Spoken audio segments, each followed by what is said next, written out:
말씀 보겠습니다. 사무엘상 30장 1에서 8절 말씀입니다. 사무엘상 30장 1에서 8절. 좀 안쪽으로 모여서 앉아주세요. 저희가 사람이 그렇게 많지 않아서 안쪽으로 모여 앉아주세요. 사무엘상 30장 1에서 8절 말씀인데 교독할게요. 제가 먼저 읽겠습니다. 다윗과 그의 사람들이 사흘 만에 시글락에 이른 때에 아말렉 사람들이 이미 네겝과 시글락을 침노하였는데 그들이 시글락을 쳐서 불사르고 거기에 있는 적거나 늙은 여인들 한 사람도 죽이지 아니하고 다 사로잡아 끌고 자기를 가져가. 다윗과 그의 사람들이 성읍에 이르러 본즉 성읍이 불탔고 자기들의 아내와 자녀들이 사로잡혔는지라. 다윗과 그와 함께한 백성이 입을 열고 그 피를 높여 그었더라. 다윗의 두 아내 이스라엘 여인 아히노암과 갈멜 사람 나발의 아내였던 아비가일도 사로잡혔더라. 백성들이 자녀들 때문에 마음이 슬퍼서 다윗을 부르시자 하니 다윗이 크게 다급하였으나 그의 한 여호와를 믿고 공기를 얻었다. 다윗이 아히멜렉의 아들 제사장 아비아달에게 이르되 원하건대 에봇을 내게로 가져오라. 아비아달이 에봇을 다윗에게로 가져가매. 함께 읽겠습니다. 다윗이 여호와께 묻자와 이르되 내가 이 군대를 추격하면 따라잡겠나이까 하니 여호와께서 그에게 대답하시되 그를 쫓아가라. 내가 반드시 따라잡고 도로 찾으리라. 아멘. 말씀 하나만 더 읽겠습니다. 마태복음 1장 9절인데 제가 읽겠습니다. 그러므로 너희는 이렇게 기도하라. 하늘에 계신 우리 아버지여 이름이 거룩히 여김을 받으시오며. 아멘. 오늘 말씀의 주제는요, 거룩하게 사는 삶이란 되게 단순한 주제의 말씀입니다. 제가 예전에도 한번 이런 이 단순한 이야기를 할 때 정의가 되어 있냐 라고 질문했던 기억이 있으실 거예요. 내게 거룩한 삶 하면, 여러분 거룩한 삶 하면 여러분 안에 어떤 정의가 내려지세요? 어떻게 사는 것이 거룩한 삶이죠? 이 정의가 내려지지 않았다는 건 한 번도 고민해 본 적이 없다는 얘기예요. 듣기는 인포메이션, 듣기는 들었는데 정보로 끝나는 거죠. 거룩한 삶의 시도가 있었다면 우리한테 뭐가 남냐? 거룩한 삶이 뭔지에 대한 여러 가지 단서들이 있어요. 이건 아니다. 적어도. 이거다가 안 나와도 저건 아니다. 해봤지만 이건 아닌 것 같다. 라고 하는 정의가 있죠. 거룩한 삶이란 시도에 달려있는 거예요. 내가 거룩하게 살겠다. 이렇게 시도하지 않는 사람에게 거룩한 삶이 적용될 수가 없어요. 시도되었냐는 거죠. 여러분의 삶에. 내가 거룩한 삶을 살기 위해 말씀이라고 하는 이 말씀의 근거 아래에서 시도해봤냐? 여러분 거룩한 삶을 정의한다면 크게 세 가지로 그냥 얘기할 수 있을 것 같아요. 율법적으로 말한다면 죄를 짓지 않는 거, 거룩하다고 말하잖아요. 그죠? 그렇게 이해하잖아요. 또 선행을 베푸는 거 거룩하다고 생각하죠. 또 뭐가 있어요? 말씀을 지키면서 하는 거. 이거는 행동, 표면적으로 우리에게 나타난 거룩함의 표현들이에요. 물론 이것들이 우리를 거룩하게 사는 삶으로 정의할 수도 있습니다. 근데 다만 이렇게 한번 얘기해 볼게요. 죄 안 지으면 거룩합니까? 말씀대로 살면 거룩합니까? 선행을 베푸고 사랑을 실천하면 거룩하세요? 여러분 그렇게 생각하십니까? 제가 여러분 틀렸다고 말하는 게 아니라 확신이 있냐는 거죠. 내가 선행을 했을 때 이게 거룩한 삶이야 라고 하는 확신이 있냐는 거예요. 그릇된 확신이든 아니면 완전한 확신이든 이런 시도 속에서 이 거룩함을 느껴봤냐는 거예요. 제가 이 얘기하고 싶은 거예요. 여러분 거룩함은요, 행위를 통해 거룩해지는 것이 아니라 거룩은 하나님을 직접적으로 경험해서 느끼는 거예요. 이게 거룩함이구나.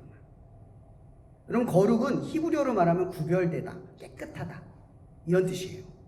그러니까 경험을 하는 거죠. 내가 하나님의 자녀라고 하는 것을 경험하는 거예요. 거룩한 행위를 해봤더니 내가 하나님의 자녀 같다는 걸 경험하는 거예요.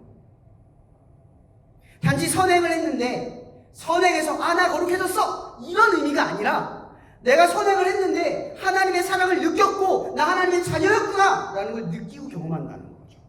그러니까 제가 말하고 싶은 이거예요. 거룩은, 첫 번째 정의, 거룩은 거룩해지는 것이 아니라 거룩은 경험하는 것이다. 이렇게 말하고 싶은 거예요. 뭐라고요? 거룩은 경험하는 것이다. 오늘 이 다윗의 이야기를 한번 볼래요? 다윗이 오늘 본문에 보면 여호와 이 에봇을 생각을 하고 나서 에봇을 입자마자 뭘 경험하죠? 여호와 그 하나님 여호와의 그 힘을 입어 용기를 얻었대요. 오늘 말씀 본문에 보이세요? 그의 하나님 여호와를 힘입고 용기를 얻었대요. 이게 뭐예요? 거룩함. 경험했다는 거죠. 그 하나님 여호와를 힘입었다는 건 뭐예요? 입었다고 표현해요. 옷으로 입었다듯이.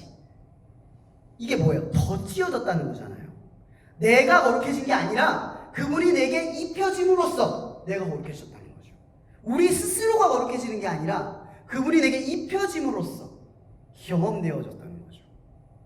그래서 우리에게 중요한 건 이거예요. 거룩한 삶이란 거룩하게 사는 게 아니라 거룩을 경험하는 거예요. 경험한 적이 있다는 거죠. 내가 하나님의 깨끗함이라고 하는 이 거룩을 경험함으로써 깨끗함의 자유를 누려본 적이 있냐는 거예요. 아까 얘기했던 구별됨으로써 하나님의 자녀라고 하는 충분한 인식을 체험한 적이 있냐는 거죠. 하나님의 자녀로서 나 하나님의 자녀야. 하나님의 사랑받는 사람이야. 존재야. 이런 거룩한 경험이 쌓여져 가냐는 거예요. 제가 지금 살짝 얘기를 한 것뿐이에요. 자, 제가 여러분 좀 살아가면서 한 가지 의문을 갖고 살아가요. 그 의문이 뭐냐면 뭔가 삶에 치열함과 열망함이 식어져 버리고 안정감이 도래할 때 전 두려움을 느껴요. 알지 못한 이 두려움을 느껴요. 여러분들에게 그런 경험이 있는지 모르겠어요. 여러분 계획대로 사라지면 좋겠죠. 근데 한편으로 이런 생각을 해보세요. 계획대로 사라지고 원하는 대로 얻고 나면 여러분 하나님을 위해서 살 수 있을 것 같아요? 어때요? 여러분들이 얻는 것을 하나님이 다 허락하시고 주시면 하나님을 위해서 살아갈 수 있으세요? 하나님 다 해결했잖아요. 먹고 입는 거 다 해결해줬으면 내 인생과 시간을 쏟아서 나 이제 하나님을 위해서 완벽하게 살아갈 자신 있냐는 거죠. 어때요? 이렇게 질문을 던지면 자신 있으세요? 간혹 사역자분들 중에 제 주변에도 그런 게 많이 해요. 저도 처음에 그랬거든요. 아, 하나님이 돈만 주시면 진짜 사역 열심히 할 텐데. 그럴까요? 여러분, 사역의 가장 큰 그 깊은 의미가 뭔지 아세요? 사역이 깊은 의미와 존재적 가치가 있는 건요, 먹고 마시고 입는 것 가운데에서 사역을 하기 때문에 그래요. 세상 사람들도 먹고 마시고 입는 문제로 힘들어하죠. 사역자들은 먹고 마시고 입는 문제로 똑같이 힘들어요. 근데 세상 사람들은 먹고 마시고 있는 문제를 해결하려고 들죠. 근데 사역자들은 먹고 마시고 있는 문제가 최우선 문제가 아니라고 인정하고 가요. 그래서 대단한 거예요. 예전에 제가 책을 읽는데 어떤 책에서 그런 얘기를 해요. 재정 걱정을 하지 않는 사역은 사역이 아니다. 반대로 말하면 하나님을 위해서 살아가는 사람이 하나님을 위해 살아가는 삶에 문제가 없으면 하나님을 위해서 살아가는 게 아니라는 거죠. 순탄하고 문제가 없으면 완벽하게 하나님을 위해서 살 것처럼 보여지지만 실제로 그렇지 않다는 거예요. 제가 요즘 두려운 게 뭐냐면 그거예요. 하나님이 올해 그래도 상반기 1학기 때 제게 좀 안정감이라는 걸 좀 주셨어요. 오랜만에, 거의 근 5년 만에 주셨어요. 근데 이게 불안해요. 왜 불안한 줄 아세요? 이 안정감이 깨질까봐 두려운 게 아니라 이 안정감에 취할까봐 두려워요.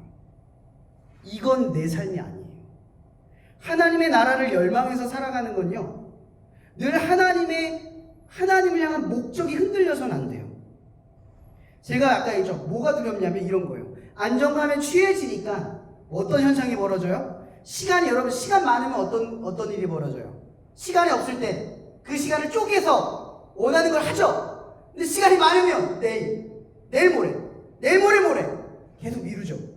시간이 맨날 없어요. 그죠? 우리는 시간이 많아도 없고요, 시간이 적어도 없어요. 제가 그런 상태인 것 같아요. 그게 두려운 거예요.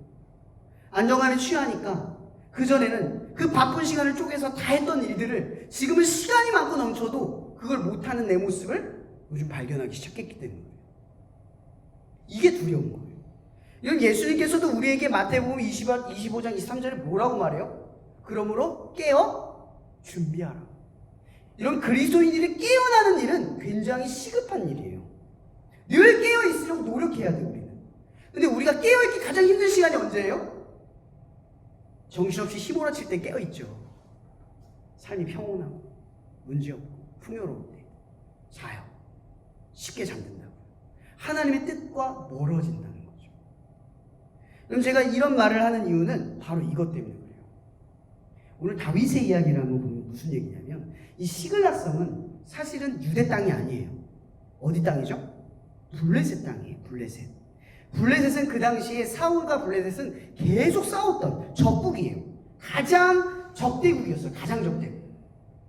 이 다윗이 어떻게 하다가 블레셋 땅에 갔냐면 이런 거예요. 다윗이 엄연히 말하면 유대 땅에서 벗어나지 않았어요. 왜 벗어나지 않았죠? 하나님이 유대 땅에 벗어나지 말라고 하셨어요. 왜? 그를 하나님의 나라 이스라엘의 왕으로 이끄실 거니까 그 유다 땅 안에서 머무르라고 한 거예요. 근데 유대 땅 안에 머물면 어떤 일이 벌어지죠? 사울이 끊임없이 쫓아와서 다윗을 죽이려고 하는 그 불안감에 사로잡혀야 돼요. 그리고 광야에서 자야 되고요. 동굴에서 잘 때도 있고요. 길가에서 잘 때도 있고요. 게다가 거기서 머물지 않죠. 자기를 따르는 수많은 잡배들도 같이 데리고 와야 돼요. 이 다윗은 이 삶에 엄청난 무게감을 느끼면서 이 불안감 속에서 늘 시달리면서 산 거예요. 그러면 하나님을 믿는 일이 이러면 여러분 감당하시겠어요? 다윗이 믿음 생활을 이렇게 한 거예요. 하나님의 백성을 끌어가면서 얼마나 불안하고 무섭고 그 막중한 책임 속에서 그 유대 땅을 유리하면서 살아갔겠어요. 여러분 성경 쉽게 보지 마세요. 다윗 되게 힘들게 산 거예요. 보통 사람한테 이런 거 맡기면 못해요. 오죽한 모세가 뭐라고 말합니까? 하나님 내가 저들을 낳았습니까? 이게 우리가 쉽게 지적하면 이거예요. 왜 나한테만 그러세요? 쟤는 안 그러는데. 여러분들 교회 섬기고 같이 동역자 일하다 보면 쟤는 왜 저러지? 느껴져요. 맨날 나만 하는 것 같아 느껴질 때가 있단 말이에요. 그죠? 이런 현상인 거예요. 우리가 가깝게 본다면. 근데도 순종하고 나아가는 거죠. 근데 그렇게 하다가 다윗이 도저히 안 되니까 어디로 가요? 사울의 적국인 블레셋으로 넘어가는 거예요. 그러니까 상식적인 생각을 한 거죠. 넘어가면 안전하겠구나. 적어도 사울이 나를 죽이려는 불안감에서는 해방되겠구나. 근데 처음에 그 두려운 도전을 했을 때는 그 아기스 왕 앞에 거품문 척 미친 척 한단 말이에요. 그죠? 무서워서. 근데 시간이 지나고 나서 성경은 말하지 않는데 어떻게 하다 보니 블레셋 왕이 다윗을 어떻게 보면 용서하고 충신으로 받아들여요. 근데 이 다윗이 이 아기스 왕에게 신뢰를 얻기 위해 했던 방식이 뭐였냐면 유대 땅을 쳐들어가서 마치 탈취하고 그들을 죽인 것처럼 반복해서 속여요. 근데 성경 자세히 보세요. 여기엔 하나님의 뜻과 계획이 없어요. 다윗이 블레셋 땅으로 넘어가서 시글락상을 얻는 건 하나님의 계획과 무관하다는 거예요. 하나님이 의도한 게 아니에요. 이건 뭐예요? 다윗의 두려움, 불안감 그런 것들이 선택하게 만든 거예요.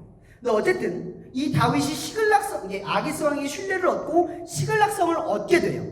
그 성에서 지내게 되는 거죠. 이제 이곳에 지내고 나면 어떤 일이 벌어져요? 쉽게 말하면 안정감, 편안, 보호를 받기 시작을 하는 거예요. 안정감에 취하기 시작하는 거죠. 여러분 생각을 한번 해보세요. 다윗이 사울에게 그토록 쫓겼을 땐 하나님의 도움이, 하나님과 함께함이 단 일순간이라도 끊긴 적이 있었겠어요? 없었다고요. 근데 성경 잘 읽어보잖아요. 여기 하나님 얘기 안 나와요. 오늘 이 말씀 본문에 그 하나님 여호와께 힘입어까지 그 전까지 하나님이 없었어요. 자기의 상식과 방법과 계획을 따라서 그곳에서 안착하고 머물기 시작했었어요. 마치 야곱이 베델에 머물지 않고 숫곳에서 머문 것처럼 하나님의 계획이 어긋나기 시작했다. 이러면 한번 생각해 보세요. 다윗은 이스라엘의 왕이 되어야 될 존재예요. 근데 그가 이스라엘을 대적하고 죽인다고요. 근데 지금 시글락성을 잠깐 비웠단 말이에요. 왜 비웠죠? 이스라엘과 블레셋이 전쟁을 하게 됐어요. 근데 선봉으로 다윗이 나서려고 이 아기스 왕이 신뢰를 얻으려고 전쟁통 한가운데에 들어간 거예요. 참 하나님은 대단하신 게 뭐냐면 악인들 사이에서도 하나님의 계획은 펼쳐져요. 이 다윗이 아기스 왕의 신뢰를 얻고자 전쟁에 선봉에 서려고 했을 때 이 블레셋 장군들 중에 많은 다수가 다윗이 전쟁을 하다 배신할까 두려워서 그를 전쟁에 나가지 않도록 강권해요. 다행히 다윗이 어떤 일을 겪지 않아요? 자기의 백성, 그러니까 하나님의 계획이 무너질 수 있는. 여러분 한번 생각해 보세요. 다윗이 블레셋과 전쟁에 선봉에서 만약 이스라엘 사람 죽였으면 어떻게 했을까요? 다윗은 왕이 못 돼요. 상식적으로 자기의 백성을 죽였기 때문에. 근데 하나님이 그 계획을 막아요.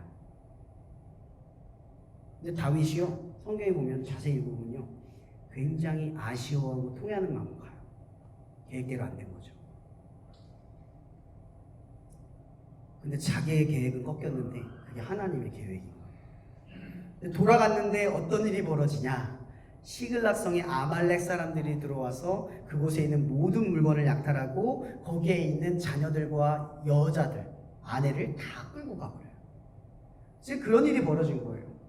네, 한번 생각해 보세요. 불안감에 젖었다가 안정감을 한번 느꼈던 사람이 다시 이 불안감을 느꼈을 때 어떤 상황이 벌어지겠어요? 아노미, 패닉이 되는 거예요. 완벽한 패닉 상태가 돼버리는 거죠. 근데 성경에 어떻게 되어 있냐면 말씀 읽어보면 그래요. 다윗이 그들을 구원하고 그들을 지켰고 그들을 여기까지 인도해서 시글락산에 머물게 했어요. 근데 그 은혜, 그 감사는 싸그리 없어지고 지금 패닉에 빠져버리자마자 무슨 생각을 하냐? 다윗을 돌로 쳐 죽이겠다라는 생각을 하게 돼요. 근데 문제는요, 다윗도 그랬다는 거죠. 망했다. 끝났다. 완전히 끝나버렸다.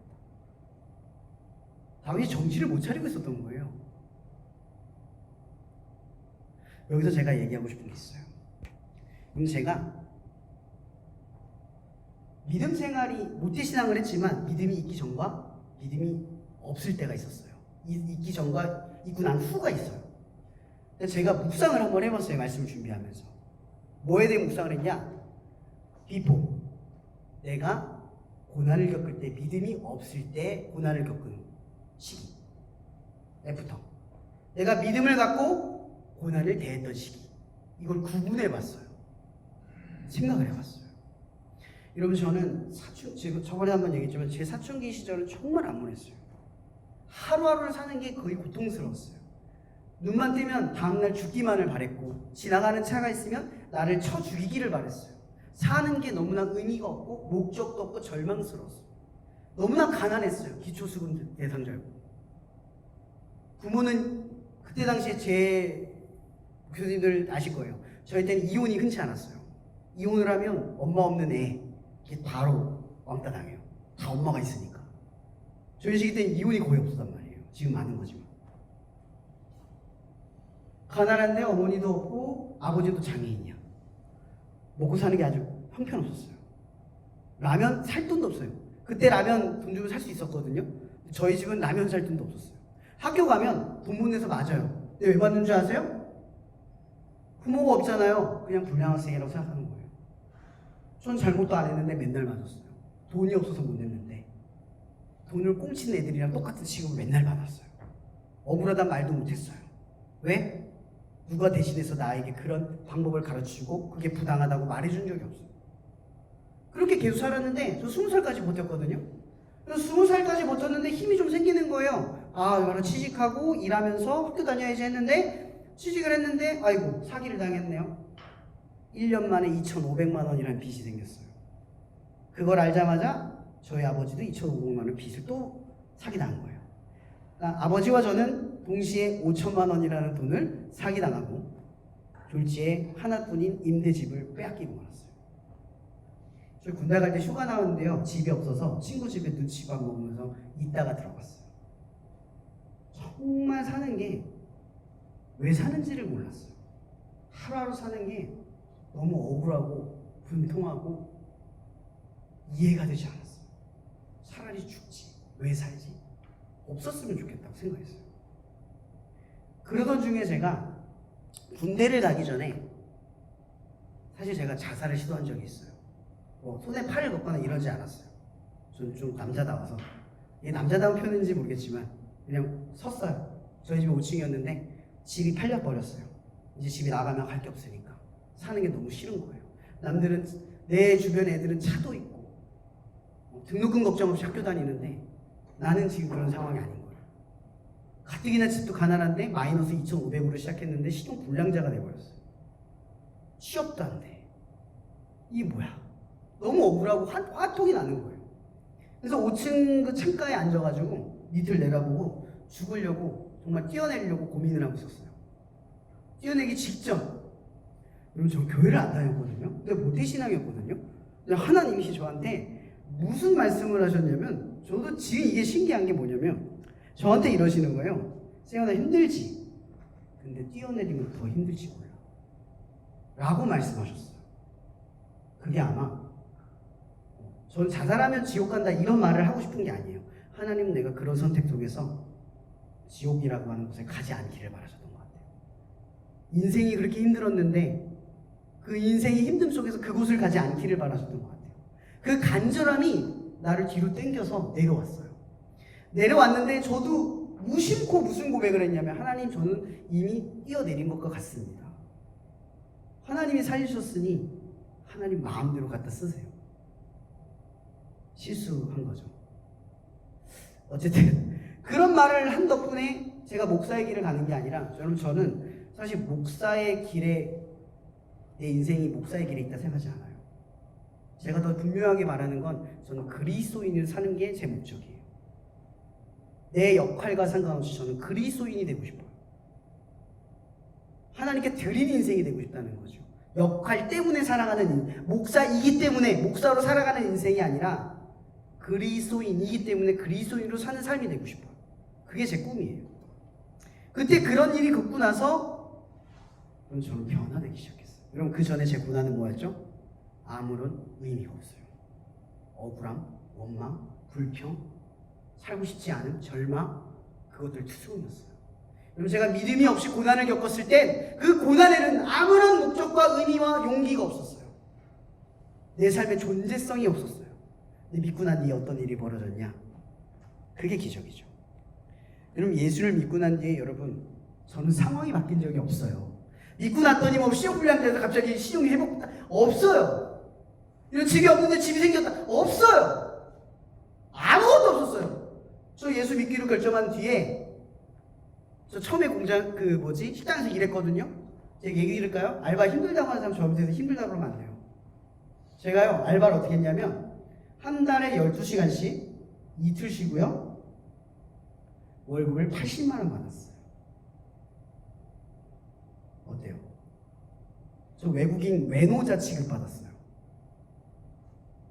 그렇게 1년, 2년을 버텼어요. 근데 저 그때 예수 믿기로 결정했잖아요.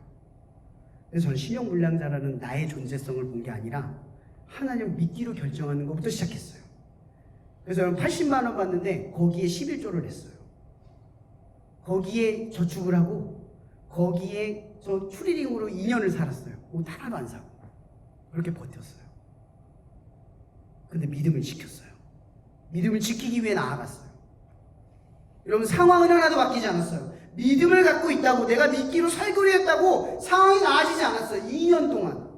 그리고 2년까지 저는 바뀌기를 기대하지 않았어요. 왜? 이미 믿음으로 사는 것이 시작됐어요. 그 자체가 너무 고귀하고 순결했어요. 저 그때 예배 드리러 가면요, 나를 용서하신 죄 때문에 맨날 울었어요. 그만 가면 눈물이 나는 거예요. 나 같은 놈 때문에 죽었구나. 나 같은 놈 때문에. 나 같은 놈도 이 교회에 나와서 예배를 드리는구나.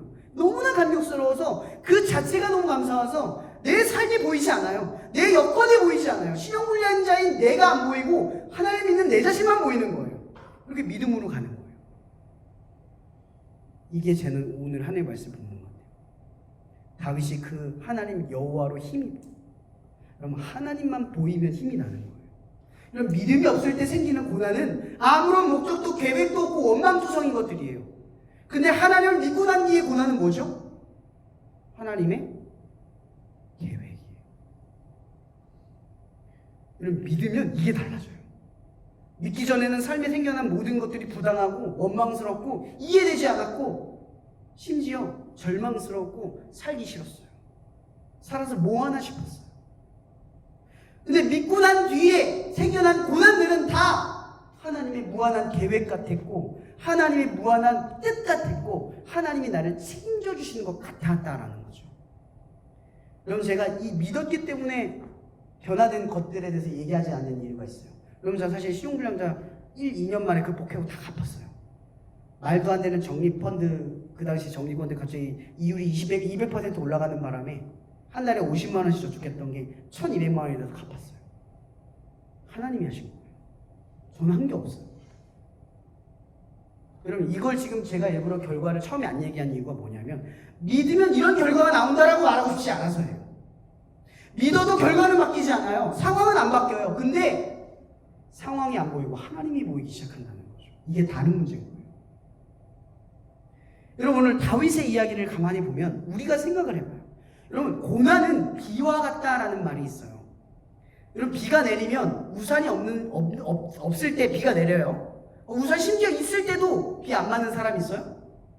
밖에 있으면 비 다 맞아요. 그것은 고난과 같아요. 고난은 누구에게나 내리고 누구나 맞을 수밖에 없어요. 근데 문제는 이거죠. 세상 사람들은, 하나님을 안 믿는 사람들은 고난이 닥치면 그냥 절망하고 원망하고 불평하고 무의미함을 속에서 살아가요. 자기의 방식대로 극복하려고 한다고요. 근데 하나님을 믿는 사람들, 그리스도인들은 고난이 생길 때 그걸 무의미하게 흘려보내지 않고 의미 있게 받아들이고 경험한다는 거죠. 거룩을 경험한다고요.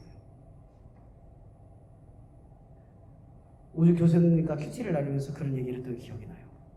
고난. 우리 여기 고난이라는 말도 고민해 봐야 돼요. 고난. 여러분, 성경에서 말하는 고난은 여러분들의 삶 때문에 생기는 고난에 대해서 말하는 게 아니에요. 성경에서 말하는 고난이 뭡니까? 하나님을 믿기로 시작했는데 생겨난 고난 말하는 거예요. 내가 그분을 믿기 위해서 뜻하지 않게 겪는 고난들. 여러분이 기도할 때 기말고사 때문에 힘들어요. 성적 좋게 해주세요. 여러분, 그게 하나님과 무슨 상관이 있어요? 근데 그게 상관이 있게 하는 방법이 있어요. 제가 이 얘기하려고 왜 길게 간 거예요. 여러분, 거룩한 삶이라는 건 단순해요. 내가 여러분들의 바라는 삶의 목표에 하나님의 목적이 얹어지면 돼요. 기말고사 잘 보게 해주세요. 하나님의 영광을 위해서. 돈을 잘 벌게 해주세요. 하나님의 나라를 위해 쓸 수 있게. 이게 중요하다는 거죠. 목표는 있는데 목적이 사라져요. 그리스도인들의 대부분들이 뭐가 있냐면 하나님을 위한 고난을 받아들이지 않는 이유가 이런 거예요. 내 삶을 두고 맨날 고난이고 원하는 게 안 잡히고 원하는 데 도달하지 않고 이게 힘들고 어려워요. 근데 그게 하나님과 무슨 상관이 있는데요? 하나님을 설득하려면, 하나님이 여러분의 삶에 역사하려고 하신다면, 다윗을 보세요. 다윗이 왜 대단한 줄 아세요? 시글락에서 이런 일이 벌어졌어도요, 다윗이 사명을 안 잃어버려요. 무슨 사명? 이스라엘의 왕을 세우신 하나님을 안 잃어버린다고요. 그가 다시 한번 에봇을 입고 나 살려주세요, 해결해주세요 이렇게 끝나요? 하나님 뭐라고 말해요? 가서 싸워라. 가서 싸우면 내가 이기게 해줄 거다. 여러분, 지금 이게 이기는 상황이에요? 가면 이길 것 같아요? 나를 죽이려도 했던 사람들 끌고 가면? 통솔도 안 되면서 이 상황에 다윗이 무슨 용기가 나서 갔겠어요? 딱 하나예요. 사명을 안는 거죠. 뭐예요? 이 사람들을 책임지게 하신 하나님의 사명. 그래서 다윗이 위대한 거예요. 여러분들도 학교에서 공부하잖아요. 사명이라는 게 있어요. 여러분들의 목표보다 중요한 목적이 있다고요. 하나님이 이곳에 보낸 목적보다 우리는 목표를 더 본다고요. 하나님이 설득이 안 돼요. 하나님이 우리의 삶에 역사를 할 수 있는데 설득을 안 해요. 우리가 하나님을. 여러분, 오늘 말씀의 부분에 내가 아까 마태복음 그 6장 39절 말씀 맞죠? 6장 9절 제가 하나 더 읽었죠. 잘 보세요. 그러므로 너희는 이렇게 기도하라. 하늘에 계신 우리 아버지여, 이름이 거룩히 여김을 받으시오며. 여러분들의 목표에 하나님의 목적을 붙이세요. 여러분들이 뭔가 목표하는 것이 있다면 목적을 얹어보세요. 그거 하나님의 영광입니까? 만약 그런 게 아니라면 이렇게 말해보세요. 하나님의 나라를 위해 내가 원하는 목표를 이루어주세요. 하나님이 바라는 것을 위해 내가 바라는 것을 이루어주세요. 그럼 왜 이렇게 기도하는 게 중요한 줄 아세요? 그래야 그 과정 속에 하나님을 알고 그 결과로 내 것으로 취하지 않는 죄가 생겨나지 않아요. 우리 대부분은요, 어떻게 살아가냐? 아까 제가 초반에 그랬죠? 제가 제일 중요한 게 뭐라고요? 안정에 취하는 거. 내가 얻어진 것에 취하는 거. 그것이 마치 내 것인 것 마냥 내가 누리는 상황이 두려운 거예요. 비록 다윗이 흔들어서 깨워지는 이 상황을 겪었지만 제가 어떤 책을 읽는데 그 책에서 그런 얘기를 한 게 있어요. 다윗은 오늘 본문에 자기가 했던 행동들 때문에 고난을 겪었죠. 그 고난으로 인해 하나님을 만났어요. 물론 이것도 훌륭한 지혜예요. 더 큰 지혜는 이렇게 설명하더라고요. 말씀을 보고 성경에서 일어난 일을 피하는 사람이 진짜 지혜로운 사람이다. 여러분들은 오늘 이 말씀을 들었습니다. 거룩한 삶, 저는 거룩한 삶 이런 정의를 내리기보다 이 말을 먼저 해드리고 싶습니다. 거룩한 삶을 어떻게 시작하는가부터 얘기합니다. 바로 이거예요. 거룩한 삶의 시작은 여러분들의 바라는 목표 위에 목적을 먼저 생각하는 것. 그렇게 여러분이 하나님의 목적 아래에서 목표를 세워가고 이루어가는 것. 그래서 고린도전서에 보면 이런 말이 있죠. 무엇을 먹고 마시든 입든 다 뭐예요? 하나님의 영광을 위하여 하라. 옛날에 김남국 목사님이 하신 말씀에 이런 게 있었어요. 어떤 친구 막 질문하는데 무시해도 돼요? 술 먹어도 돼요? 담배 피워도 돼요? 왜 안 돼요? 성경 없는데 왜 하면 안 돼요? 전 이분이 그런 명쾌함이 있어서 좋아요. 이분이 그런 말을 해요. 그거 하나님 영광 돼? 문신하면 하나님 영광 됩니까? 담배 피면 하나님 영광 되세요? 술 먹으면 하나님 영광 되십니까? 하나님 영광 안 되면 안 하면 돼요. 거룩한 삶은 단순해요. 하나님이 영광이 되면 하는 거고 하나님이 영광이 아니면 안 하면 돼요. 이거예요. 제가 말하고 싶은 거예요. 여러분, 거룩한 삶이란 바로 여기서부터 시작하는 거. 하나님의 영광이 될 때 하고 하나님의 영광이 되지 않을 때 하기로 하는 거. 그리고 아까 얘기했던 대로 삶의 목표 위에 하나님의 나라의 목적을 세워두는 것. 이 두 가지만 기억했으면 좋겠습니다. 찬양 좀 쳐주세요.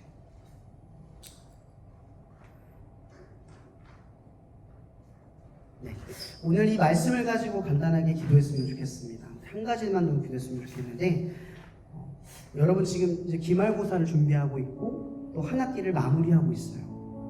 저는 생각합니다. 한 학기가 끝나는 건 한 학기가 끝나는 것이지 하나님의 계속된 역사가 끝나는 건 아닙니다. 우리 하나님의 역사는 계속해서 흘러가기에 우리는 끝을 바라보면서 다시 시작을 소망합니다. 그렇게 이 마지막 1학기 이 종강 예배를 통해서 더 많은 하나님의 예배가 풍성하게 채워지기를 우리가 이 시간 다음에 기도했으면 좋겠습니다. 하나님, 우리가 1학기 동안 이 예배 자리를 지킨 건 하나님의 나라 때문입니다. 내가 원하는 목표가 있고 이 예배당이 가득 차고 더 많은 사람들이 오고 예배가 활성화하게 되긴 나의 계획도 있었지만 하지만 이 모든 것이 하나님의 나라의 목적을 둡니다. 이 시간 우리의 기도가 하나님의 때에 닿을 수 있도록 우리의 예배, 이렇게 우리가 한 학기를 지켜갔던 들이 나중에 2학기 그리고 내년까지 이 예배의 초석을 세워가는 하나님의 계획 중에 있음을 우리가 선포하며 우리가 해야 할 일들과 마땅히 나아갈 모든 것들을 두고 이 시간 기도하며 나갔으면 좋겠습니다. 기도하시겠습니다. 하나님, 이 시간 우리는 1학기의 마지막 예배를 드립니다. 이 예배를 통해서 우리가 헤아릴 수 없고 그 생각을 감히 추측할 수도 없지만 그러나 우리는 이 시간들이 쌓여 하나님의 거룩함에 미치는 그 일부분이 되는 줄 믿습니다. 하나님, 우리의 시작을 이 반석을 통하여 하나님께서 그 모퉁이 돌 되신 같이 그 교회의 초석이 되신 것처럼 우리를 통하여 이 세상의 축성이 되게 하셔서 처음에는 보잘것없는 돌과 같이 한 기둥에 있었지만 그것으로 인하여 교회가 세워지고 그것으로 인하여 하나님의 나라가 이루어지는 당신의 역사의 그 일부분으로 쓰임받는 우리 모두가 되도록 주님 인도하여 주시옵소서. 비록 우리는 우리의 눈앞에 주어진 삶의 시급함과 다급함과 바쁜 일정 속에서 살아가지만 그러나 하나님 그 너머의 계획 속에서 우리의 전 인생을 바라보시며 우리의 전 인생을 이루어 가시는 분임을 우리가 알게 하여 주시옵소서. 눈앞에 보여진 어려움에 무너지지 않고 도리어 하나님의 원대한 계획을 바라보며 눈앞에 어려움이 하나님의 또 다른 계획과 모퉁이 돌과 같이 하나님의 교회를 세우고 나의 인생을 세우고 하나님의 나라를 이루는 그 반석임을 우리가 알아가게 하여 주시옵소서. 하나님 1학기 동안 우리가 함께 예배드리며 이 자리를 지켜갈 수 있게 해주셔서 너무나 감사합니다. 우리의 발걸음이 우리의 노력과 신으로만 되어진 것이 아니라 하나님의 보살핌과 지켜주심과 채워주심과 인도하심과 이끌어주시셨음을 우리가 고백하며 나아갑니다. 이 시간 우리의 1학기를 받아주시고 돌아올 2학기를 다시 한번 하게 드릴 수 있도록 우리 가운데 역사하여 주시옵소서. 이 시간도 우리를 사랑하시는 하나님의 사랑과